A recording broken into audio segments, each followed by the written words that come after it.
முடியாது அப்படிங்கிறத மாற்றி காட்டுறதுக்காகவும் கொஞ்சம் ஹெல்த்தியாகவும் மாறதுக்காக ஒரு குட்டி சேலஞ்ச், ஒரு 30 டேஸ் சேலஞ்ச் பண்ணலாமா?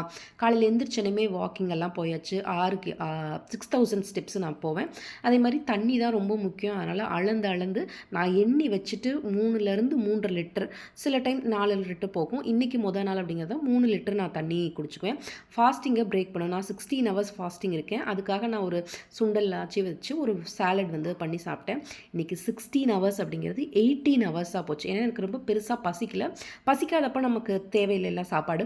அதனால் நான் அதை 18 ஹவர்ஸாக அது பண்ணேன். அதுக்கப்புறம் அதை பிரேக் பண்ணதுக்கு அப்புறமா பார்த்திங்கன்னா மதியம் கொஞ்சம் கேரளா ரைஸு, யூஸ்வலாக ஒயிட் ரைஸ் தான், ஆனால் இது கொஞ்சம் சேஞ்சாக இருக்கட்டுமேனு வாங்கி வச்ச அரிசி வேஸ்ட் ஆகக்கூடாதுல்ல, அதனால் அதோட கொஞ்சம் 2 துண்டு மீன், கொத்தவரங்காய் பொரியல், ஒரு எக்கு எல்லாத்தையுமே வச்சு சாப்பிட்டேன். இது எல்லாத்தையும் வச்சு சாப்பிட்டாலும் கூட இந்த வாய் இருக்கே, வாய் அடங்காத வாய். நம்ம டயட் இருக்கேன் அப்படி இப்படின்னு சொல்லும் போது இந்த வீட்டில் அது இதையும் வாங்கி வைப்பாங்க.